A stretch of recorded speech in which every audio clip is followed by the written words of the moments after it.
Yes, de retour sur le top des interviews sur 1000 Créa TV. D'un seul clic et vous êtes officiel. N'oubliez pas, abonnez-vous, likez et surtout partagez. Dañuy ñëw ci li nga xamante ne ni moo waral bagaas bi show of the years de l'artiste Nit Doff Killer Nokkos di Rokkos armel sa gun yow dama naan la armel sa curse te fas yéene ñëw topp ndaxte lui aussi dinañ ko topp durant tout au long ci organisation bi backstage bi interview concert live. Nit Doff, c'est fou, comment tu as eu l'idée d'organiser show of the years, le show de l'année? Oh, je pense que j'ai été influencé parce que bu ma nekkee kaw aussi concert daaw ma raw quoi. bu demee Bercy gis ouais, je te jure voilà. Donc quand je voyais ça, dama daan dem en tant que fan de tous ces artistes là qui venaient, mais dama daan am rêve bu nekk seen place parce que c'était un truc de dingue quoi. Xam nga Bercy bu feesee nu muy mel.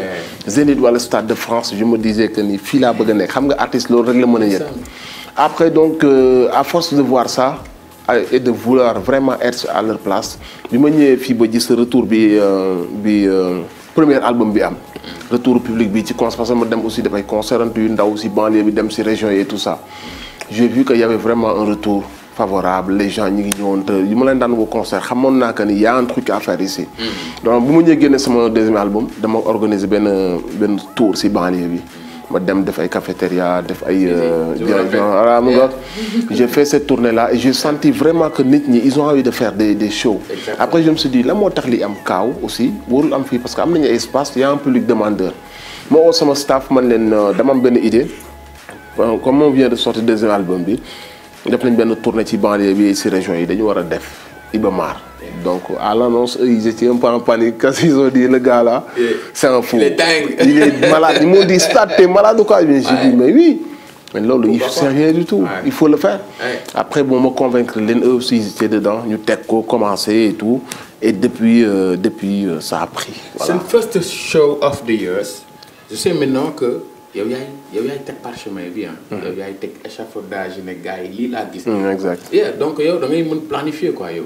dama koy jéem je m'implique dans vraiment du ma def rek gars yi non. Parfois aussi j'essaie vraiment d'essayer. C'est ça parce que tu t'attends pas que sa staff ñëw na la Nit Doff daal bi ngay sol yére bi ngay sol lii ngay sol quoi. Mais yow yaay teg affaire yi. Ils ont vraiment leur mot à dire. Exactement. Parce que aussi c'est des gars yoo xam si ni avant d'être sama staff c'est des gars yoo xam ne ñoom ñoo ma gën a bëgg sama bopp c'est des amis en France, des gars avec qui j'ai commencé, c'est mon manager, c'est mon staff, je viens de te connaître, c'est des gens que j'ai connus depuis tout petit. Donc, ñoom aussi, ils ont leur mot à dire. Exactement. Mais moi aussi, je suis très impliqué ci affaire yi. J'ai des idées. Te man dama nekk un gars boo xam ne dafa mën la comme bi ma leen di proposer 48 heures yi. Parce que duñu def stade, tout le monde était ébloui, stade. Man leen léegi on va faire le double, on va faire Grand Théâtre le 14. xëy suba def stade ñu ne ma nag yow ñu ne ma nag tey dëgg ñu fou exactement non mais xam nga aussi fit il faut nga am fit il faut nga am audace aussi xam nga mënoo nekk si benn affaire ngay rester ci benn place réew mi voilà loolu mooy affaire bi quoi tu vois parfois da ngay xool nga xaw a calculer un peu par rapport ak retour bi ngay am par rapport ak retour boobu tu te dis qu'est-ce lan moo faisable par rapport ak lii nii. Après moi je décide à partir de là j'ai vu que on avait fait plus de 5 fois yëpp muy nice. Pourquoi 6e fois bi ñu war a ñëw rek defaat la même chose. Je dis allons ñu doubler la mise ñu def 48 heures. Donc ñu jël Grand Théâtre parce que avant il y avait une bonne petite rumeur de certains artistes yoo xamante si ni ils disaient que non show of the year c'est trop facile stade lañ koy def ticket yi c'est facile à remplir et tout ñu xam nga ne loolu waxu xeere la parce que aussi ne serait-ce que gratuit ñoom bu ñu ko defoon public bi du ñëw nous on le fait payant et le public vient même si prix cher parce que nous on est en cohésion avec suñu public on sait que c'est des jeunes on sait que c'est des élèves et autres on n'essaye pas de brûler des étapes on s'est dit faisons jusqu'à ce que la sauce prenne wala xam nañ koy waxee ñu bu ñu waree monter on va monter en fonction de public bi lan mooy pouvoir d'achat quoi. Donc il y a des gens yoo xam se ni pour trouver benn critique ils parvenaient à dire ça. Comme man aussi sama ego nekkuma ku rëy mais dama am un peu de fierté. J'ai dit ok pour ñu tëj un peu la bouche à ces gens-là. Faisons bu ñu defee Iba Mar kese day yomb bu ñu defee Grand Théâtre kese day yomb. Faisons Grand Théâtre le vendredi. le samedi ñu delluwaat. surtout grand théâtre aussi nekkul pour yenn artistes. exactement ñëwewuñu ko. exactement et li ma si neex mooy on l'a fait avec la philosophie de la rue on n'est pas allé là-bas avec un complexe de yóbbu ay yeneen culture de la rue dañ fa yóbbu un concert de la rue un décor de la rue. et depuis boobu noonu. ñi ñëw concert yëpp fekk nañ fa y avait ni de parrain ni de ku ciy jàpp ni de politicien ni de rien du tout c'était juste la rue et on a fait un concert lu boo xam ne ni mosu fa woon am ci wàllu. ok loolu moo tax souvent ci say discours ci say vidéo toujours da ngay wax ni man yéen a ma def li ma. for real moo tax lépp lu ma am dama leen koy delloo. show of the years budget bi c'est combien. ouf man nag dama koy bàyyi stop bi ñu gérer ko quoi. mais yow bëgguloo wax chiffre quoi. Ouais, c'est un peu xam nga fii c'est pas comme aux États-Unis wala en France parce que là-bas aussi tu as tellement le marché développé. Même si tu dois gonfler les trucs tu vas les gonfler parce que ça va booster un peu les sponsors et tout ça bu ñuy ñëw dañuy xam ci ban niveau la ñuy ñëwee quoi donc eux c'est des systèmes mais ici au Sénégal on sait qu'affaire yi demeewul noonu quoi. C'est très tabou un peu parfois de parler d'argent. Donc on essaye de. Mais t'as pas eu un sponsor leader jamais. Non. am na sponsor bu mos a ñëw mais ils nous doivent toujours de l'argent. Show of the year ça draine maximum 600 700. Il y a un problème au niveau de la visibilité non. Non c'est des milliers de gens yu jógee ci région yi et puis du rek masse bi quoi mais spectacle bi ak attention bi muy am ci toute la jeunesse. ok ak retour lendemain bi retour bi muy am ces réseaux sociaux yi pendant plus de 100 ans on en parle. et toi yor sa produit bëggoo associé wu à ce produit là c'est de la folie lii après rek nga ko mën a gis quoi. exactement bu doon fële su tollee nii tu vas avoir 20 sponsors derrière. qui vont t'appeler. Regarde les produits yi jaay souvent jeunesse bi koy utiliser. bien sûr ni muy jënd oto yi concessionnaire kan mooy jënd suba oto. jeunes yi la foofu ñu fay ñëw mooy jeunes yi nga gis ni ñu ngi def lii ñu ngi def la ëllëg ñoom ñooy war a jël kër ñoom ñooy war a jël oto ñooy def si prêt donc boo nekkee banque comment nga war a yor marque boobu te dès ñuy commencer seen cerveau di développer doo ñëw associé wu sa image. peut-être yow doo ko wax parce que yow doo ko wax loolu nga doom ba sa taxaw di wax mais moi je vais le dire yéen annonceurs yi sponsors yi venez ngeen appuyer le projet de Nit Doff ki la show of the years parce que li muy drainer ci public dafa bari yàq la jeunesse te ñoom ñooy utiliser seeni produits. ñëw leen ngeen sponsoriser ko wàññil ko parce que day créer emploi mi ngi créer emploi ñii liggéey ci show of the years dañ leen di fay staff bi da leen di fay. d'accord donc loolu dafa am solo yéen aussi ngeen ñëw jàpp ci Mortalla yow. show of the years day ànd ak souvent buzz est-ce que tu te rappelles. buzz bi fa amoon il y a 2 ans je sais pas. avec. ouais pour oui. Qu'est-ce que ça t'a fait. Ça m'a fait mal si ñaari côté. Mal parce que médias yi ils ont pas repris tout ce qui était positif lu fa doon am. Parce que aussi c'est des jeunes yu ñëw ak fukk bi nekk ci ñoom amul benn violence bu fay am c'est toujours dans la festivité et dans le respect.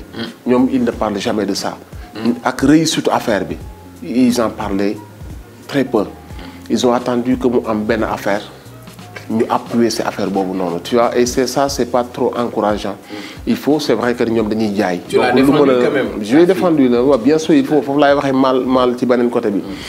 mal ci côté boobu noonu mooy médias yi ils ont voulu exploiter que ça donc le lundi on ne parlait même plus du concert. mais on parlait de ça. On parlait juste de ça. C'est ça. Après pour la fille aussi. c'est quelqu'un de bien. c'est quelqu'un boo xam si ni ci âge boobu la toll ci âge yu contrôler life am mën na juum quoi. mais on a voulu l'assassiner ci erreur boobu noonu alors que y a des gens.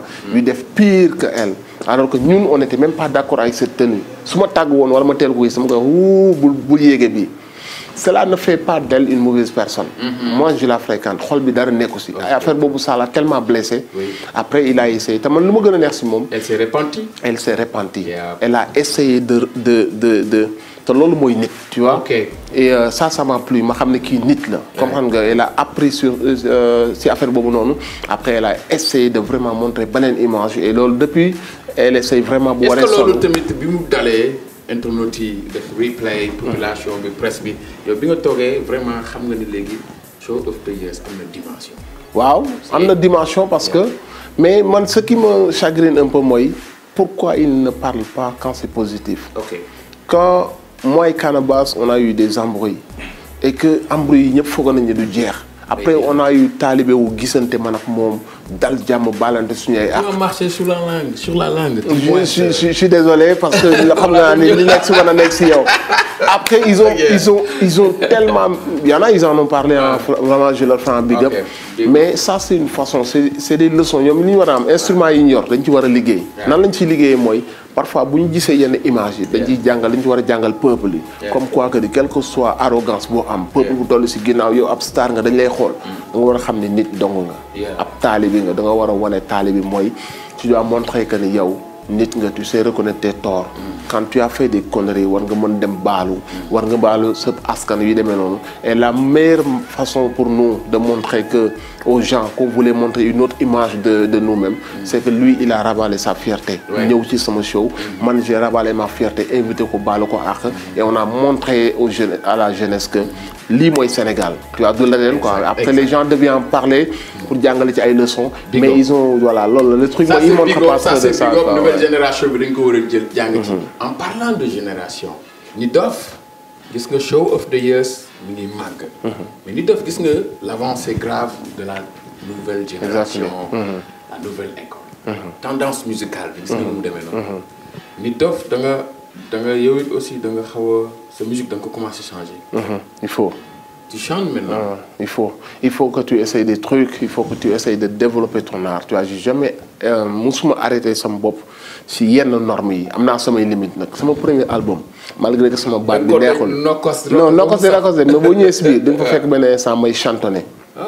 tu vois chantonné ci sama sound freestyle bi j'étais là-bas d'affaire ñëwati naa di teewal sama game bi hip hop bala mu doon di neex sin ma boy di jump up j'ai essayé un peu de forcer sama bopp d'autres styles man musuma tëju quoi quand il faisait chanter des trucs dansants j'ai fait Saturday Night j'ai fait Baby Dance j'ai fait Ghetto Swag non j'ai fait Goody Tay j'ai fait Ghetto Swag donc il y avait man artistiquement je sais que je préfère lu gën a bëri si man c'est le côté hardcore moom moo gën a li ma nit ñi gën a xam ne ce qui m'impressionne mooy comment tu as eu un beatmaker qui est carrément musical transversal et toi tu es un peu musical mais nga restes toujours sur le c'est ce qui a rendu mon hardcore un peu plus consommable que l'autre hardcore.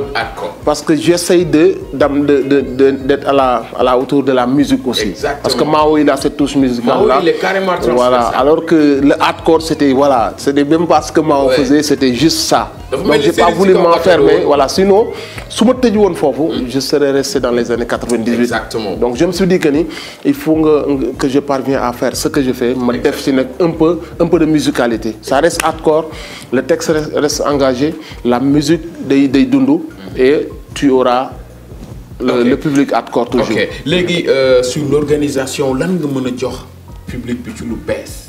ci décembre 2018 bi lan nga mën a jox public lan la ñuy xaar. waaw spectacle vraiment spectacle on est en train de travailler de ça bu graaw.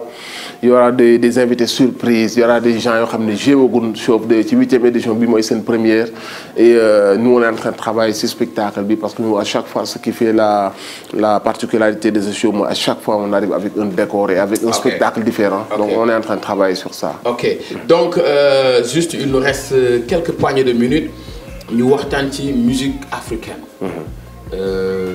Nit Doff est-ce que yaa ngi xalaat faire un featuring avec les artistes du Cameroun, Nigeria, Mali, Guinée parce que gis nañ ni ñoom ñu ngi aak marché bi. Récemment on a vu un rappeur de chez nous il a fait un featuring avec un artiste du Cameroun mais top.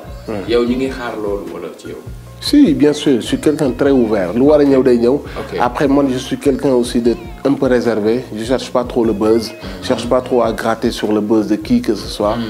Les featuring doivent se faire de manière naturelle. Je dois sentir ce que tu fais.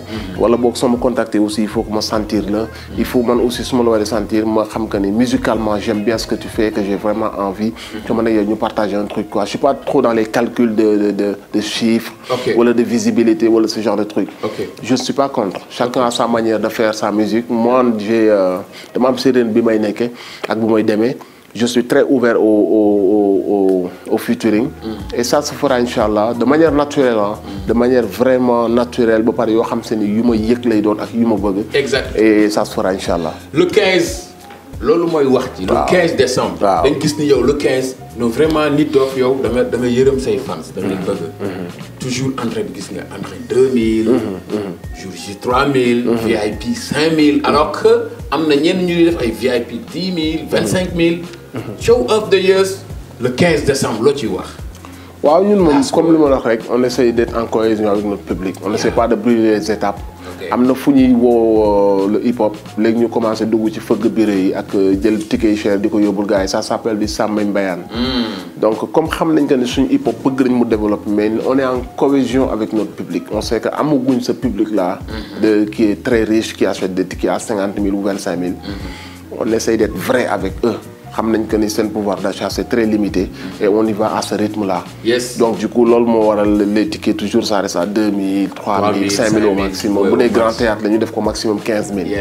donc loolu moo waral les tickets quoi donc mot de la fin je fais un gros big up à toi. Classe Naron je fais un gros big up à Mille Créa d'être venu donner de la force. Big up. donc gars yi aussi yàgg naa bëgg a def ak ñoom interview et tout donc c'est un très plaisir un grand plaisir def ak yéen interview di ñaan yàlla qu'on aura l'occasion de travailler sur beaucoup de projets inchallah de toute façon ñun dañ lay accompagner. inchallah Mille Créa dinañ la accompagner ci Show of the Years bi avant comme ni ñu def nii. pendant et après. et après inchallah on fera le débrief ensemble. all right. for real. Yeah man, Nit Doff Killer moo nekkoon sunu invité ci le top des interviews sur Mille Créa TV donc gars yi rendez-vous affaire bi c'est le 15 décembre bu leen ko raté bu leen ko fàtte Nit Doff Killer Mille Créa TV d'un seul clic et vous êtes officiel right. yeah man yow c'est bon Nit Doff Killer. ci rek maagal yéen ñëpp ci Mille Créa lay doon ñoo leen di jox rendez-vous le 15 décembre au stadium Iba Mar Diop. donc di leen woo ci Show of the Year bi le plus grand événement du hip hop Galsen ñoo leen si woo yéen ñëpp ñëw leen tel leen ñëw surtout ñu def un bon spectacle avec vous avec Mille Créa aussi donc soyez présents ñëw leen yéen ñëpp ngeen taaral hip hop Galsen bi c'est pas le concert de Nit Doff c'est le concert du hip hop Galsen donc j'appelle mes fans mais j'appelle tous les mélomanes et tous ceux qui veulent soutenir les artistes locaux donner de la force ci li ñuy organiser ñoo leen di jox rendez-vous le 15 décembre au Show of the Year au stadium Iba Mar Diop à partir de 20h et essayez da ngeen teel a ñëw pour que ñu mën a teel a commencer que les artistes puissent s'exprimer comme il se doit donc teel a ñëw à 20h stade Iba Mar Diop le 15 décembre.